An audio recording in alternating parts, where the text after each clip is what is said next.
Hello everyone.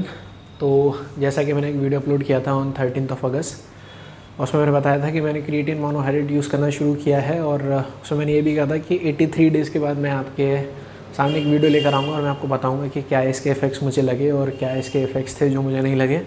सो वैसे तो ये वीडियो 83 डेज़ के बाद आना चाहिए था, लेकिन हुआ क्या कि मेरा ये जो पैकेट है क्रिएटिन का ये इससे पहले ही ख़त्म हो गया। अब आई डोंट नो इसका जो स्कूप साइज़ है वो 3 ग्राम से बड़ा है या फिर मैं 1-2 दिन ज़्यादा खा गया। इनफैक्ट 3 या 4 दिन तो मैंने बीच में क्रिएटिन लिया ही नहीं था, तो ये लगभग 10 दिन कम चला है। 73 सर्विंग्स इसमें आए हैं। सो मैं ये वीडियो बना रहा हूँ अब, क्योंकि ये ख़त्म हो चुका है, मैंने पूरा यूज़ कर लिया है। सो क्या मुझे इसके इफ़ेक्ट्स लगे और क्या नहीं लगे, बात करते हैं। सो जो सबसे पहला इफ़ेक्ट मुझे क्रिएटिन यूज़ करने के बाद लगा वो ये था कि अबाउट 2 वीक्स के बाद, दो हफ्ते के बाद मेरी जो बॉडी थी वो ज़्यादा फुलर लगने लगी। अब ऐसा इसलिए हुआ क्योंकि क्रिएटिन जो होता है वो हाइड्रोफिलिक होता है नेचर में। इसकी कैपेसिटी होती है वाटर को रिटेन करके रखने की। तो जब आप अपने बॉडी में क्रिएटिन का इंटेक बढ़ा देते हैं तो बॉडी ज़्यादा वाटर रिटेन करने लगती है और इसकी वजह से आपकी जो बॉडी है वो फुलर लगती है। अब इसका फ़ायदा क्या हुआ? फ़ायदा ये हुआ कि 2 हफ्ते के बाद जिम में कॉम्प्लीमेंट्स मिलने लगे कि भाई क्या बात है, ऐसी कौन सी अलग एक्सरसाइज कर रहे हो, ऐसी कौन सी अलग डाइट ले रहे हो कि मतलब मसल्स बड़े लगे हैं। सो ये एक चीज़ थी जो कि क्रिएटिन ने 2 हफ्ते में ही कर दी।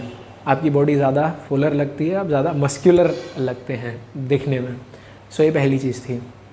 दूसरी चीज़ जो कि क्रिएटिन के बारे में बहुत कॉमन है और वो ये है कि क्रिएटिन स्ट्रेंथ इंप्रूव करता है, एक्सरसाइज परफॉर्मेंस इंप्रूव करता है। बिल्कुल मुझे ये फील हुआ। क्यों, मैं बताता हूँ। सो एक्सरसाइज परफॉर्मेंस की बात ऐसी है कि पहले लेट से अगर मैं कोई एक्सरसाइज कर रहा हूँ और 1 घंटे अगर मैं वर्कआउट कर रहा हूँ तो 1 घंटे वर्कआउट करने में पहले जितनी थकान हो जाती थी ओवरऑल अब उतनी थकान नहीं होती है वो सेम वर्कआउट करने में। सो एक्सरसाइज परफॉर्मेंस इसने इम्प्रूव की है। स्ट्रेंथ की अगर बात करें तो मान लीजिए मैं कोई एक्सरसाइज परफॉर्म कर रहा हूँ और 1 से 10 के डिफ़िकल्टी लेवल पे अगर वो एक्सरसाइज में पहले वो परफॉर्म करने में अगर मेरे को 8 या 9 नंबर के एफर्ट लगाने पड़ते थे तो अब वो एक्सरसाइज करने में मेरे को 7 नंबर के एफर्ट लगाने पड़ते हैं। सो परफॉर्मेंस जो है, स्ट्रेंथ जो है वो डेफिनेटली इंप्रूव हुई है, स्पेशली कंपाउंड लिफ्ट्स पर। सो ये एक चीज़ है, ये डेफिनेटली स्ट्रेंथ को इंप्रूव करता है, परफॉर्मेंस को इंप्रूव करता है। तीसरी बहुत इंपॉर्टेंट चीज़, मेरा बॉडी वेट जो है वो ओवरऑल इंक्रीज़ हुआ है पिछले 75 डेज़ में। 75 मतलब क्रिएटिन यूज़ करने के बाद। सो जब मैंने स्टार्ट किया था मेरा बॉडी वेट उस टाइम 84 किलोग्राम के आसपास था। अभी करेंटली मेरा जो बॉडी वेट है वो 87 से थोड़ा सा ज़्यादा है। अब मैं बोल रहा हूँ कि बॉडी वेट इंक्रीज़ हुआ, आई एम नॉट सेइंग कि मसल मास इंक्रीज़ हुआ है। अब ऐसा क्यों बोल रहा हूँ? क्योंकि ज़्यादातर जो वेट है इसमें वो वाटर इनटेक का ही है, जो वाटर रिटेन किया मेरी बॉडी ने उसका वेट है। लेकिन क्योंकि creatine intra cellular water absorption करता है तो वो कहीं ना कहीं मसल मास उससे बढ़ाई है।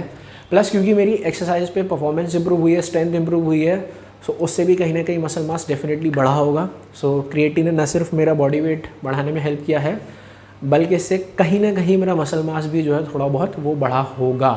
सो ये एक चीज़ है। अब चौथी चीज़ जो मुझे इसका एडवांटेज लगा है, और ये थोड़ा सा सब्जेक्टिव है। सो मेरे को एक्चुअली एक प्रॉब्लम है, आई डोंट नो इसे प्रॉब्लम भी कहेंगे या नहीं, मेरे जो हैंड्स हैं वो काफ़ी शेकी हैंड्स।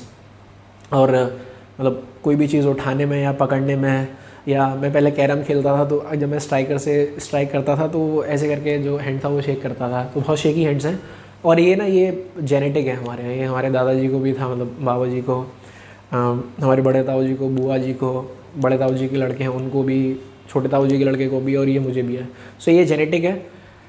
लेकिन मैंने देखा कि क्रिएटिन यूज़ करने के बाद ये जो हैंड्स का शेकिंग है ये थोड़ा कम हो गया है। आई वोंट से कि पूरे तरीके से ख़त्म हो गया है, लेकिन कम हो गया है। सो ये काफ़ी सब्जेक्टिव चीज़ है जो मुझे लगी कि क्रिएटिन ने कहीं ना कहीं वो जो मेरे हैंड शेक करते थे उसको कम कर दिया है। और 5वीं बात करें, सो मुझे लगता है कि क्रिएटिन लेने के बाद मेरी जो रिकवरी है वो रिकवरी बहुत ज़्यादा फास्ट हो गई है।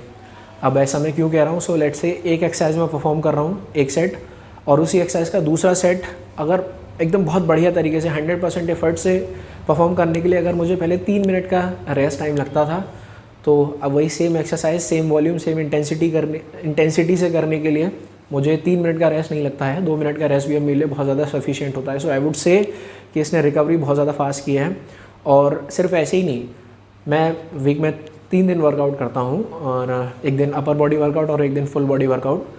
सो कभी कभी ऐसा होता था कि मैं बीच में एक दिन का रेस्ट ले लिया, लेकिन उसके बावजूद भी मैं जिम में गया तो लग रहा है कि यार बॉडी थोड़ी थकी हुई है, रिकवर शायद नहीं हो पाई है सही से, ऐसा लगता था कभी कभी पहले। लेकिन क्रिएटिन लेने के बाद एक भी दिन मेरे को ऐसा फील नहीं हुआ कि यार आज मेरी जो बॉडी है वो रिकवर नहीं हो पाई है, मुझे थका थका फील लग रहा है। इनफैक्ट जिम में जाते ही एक हमेशा एनर्जी होती थी, एक मेंटल है ना बूस्ट होता था कि यार आज तो मतलब तोड़ फोड़ मचा देनी है जिम में। सो ये एक चीज़ है जो क्रिएटिन ने डेफिनेटली मेरे को हेल्प की है। So this was all about the benefits of creatine जो मुझे लगे यूज़ करने के बाद। अब थोड़े नॉन बेनिफिट्स की भी बात कर लेते हैं। जो सबसे पहला डिसएडवांटेज मुझे लगा इसका वो ये है कि आपको वाटर इनटेक बहुत ज़्यादा बढ़ा देना पड़ता है, और मैंने आपको बताया था कि मेरे से नहीं पिया जाता था पानी। हाँ डेफिनेटली मैंने इसमें कोशिश की ज़्यादा से ज़्यादा पानी पीने की। तो जब तक थोड़ा सा समर टाइम था तब तक तो ठीक था, जैसे जैसे विंटर टाइम आ रहा है उतना वाटर इनटेक कर पाना थोड़ा सा पॉसिबल नहीं है, क्योंकि आपकी बॉडी वैसे भी कम स्वेट रिलीज़ करती है, सो वाटर लॉस ही कम होता है। तो समझ रहे वाटर इनटेक कर पाना उतना आसान नहीं होता जितना कि पहले था। सो वाटर इनटेक बहुत ज़्यादा करना पड़ता है, और ऑब्वियसली जब वाटर इनटेक ज़्यादा करेंगे तो आपको वॉशरूम भी ज़्यादा जाना पड़ेगा। तो ये एक मेरे को आई डोंट नो से आप डिसएडवांटेज कहेंगे या नहीं कहेंगे, लेकिन हाँ ये लगता है मुझे पर्सनली। दूसरी जो चीज़ मेरे को लगी, और इसको मैं एड्रेस करना चाहूँगा काफ़ी सीरियसली, मुझे लगा कि क्रिएटिन यूज़ करने के बाद मेरी जो ओवरऑल स्लीप क्वालिटी है वो कम हो गई, ओवरऑल जो स्लीप ड्यूरेशन है वो कम हो गई। सो मैं जनरली 11:30 या 12 बजे सो जाता हूँ, और 6 बजे करीब मेरी आँख जो है वो खुल जाती है। सो मैं तकरीबन 6-6.5 घंटे की नींद लेने वाला आदमी हूँ, और मुझे लगता है कि ठीक है मेरे लिए इतनी नींद सफिशिएंट है। स्टडीज़ वगैरह बाकी चीज़ें भी देखनी होती हैं, I am not into proper body building और स्ट्रेंथ ट्रेनिंग कि मैं 8-8 घंटे सोऊं। सो एक ये चीज़ है। लेकिन क्रिएटिन यूज़ करने के बाद मुझे लगता है कि मेरी जो नींद है तो वो थोड़ा जल्दी खुल जाती है। मैं 5 घंटे की नींद अब ले पा रहा हूँ। मेरे शेड्यूल में कोई चेंज नहीं आया है, ऐसा नहीं कि मैंने और कोई चीज़ नई ऐड कर दी हो जिसकी वजह से मैं लेट सो रहा हूँ, नहीं मैं वही सेम टाइम पे सो रहा हूँ।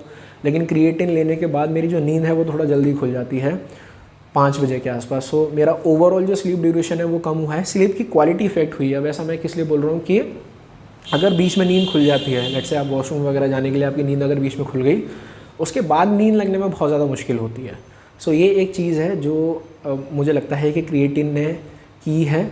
अब मैं ये नहीं कहूँगा कि ये आपको सोने नहीं देता है, जैसे कि जनरली कैफ़ीन वगैरह करता है कि वो आपको सोने ही नहीं देता, नींद ही नहीं लगती है। तो ऐसा नहीं है कि आपको नींद ही नहीं लगेगी, आपको नींद एकदम टाइम से आ जाएगी इस टाइम आप सोते हैं, लेकिन ओवरऑल जो ड्यूरेशन है, जो क्वालिटी है वो थोड़ी सी कम हो जाएगी। सो ये मुझे लगा कि क्रिएटिन का एक डिसएडवांटेज है जो मुझे फील हुआ। आई डोंट नो ऐसा सच में और लोगों के साथ होता ही नहीं होता, बट मुझे ऐसा लगा। तो ये था क्रिएटिन के एडवांटेज डिसएडवांटेज। बाकी मैं आपको अब बॉडी कंडीशन दिखा देता हूँ कि 75 डेज़ के बाद ओवरऑल बॉडी के अपीयरेंस में क्या डिफरेंस आया है। सो आप ये क्लिप एंजॉय कीजिए और हम मिलेंगे अगले वीडियो में।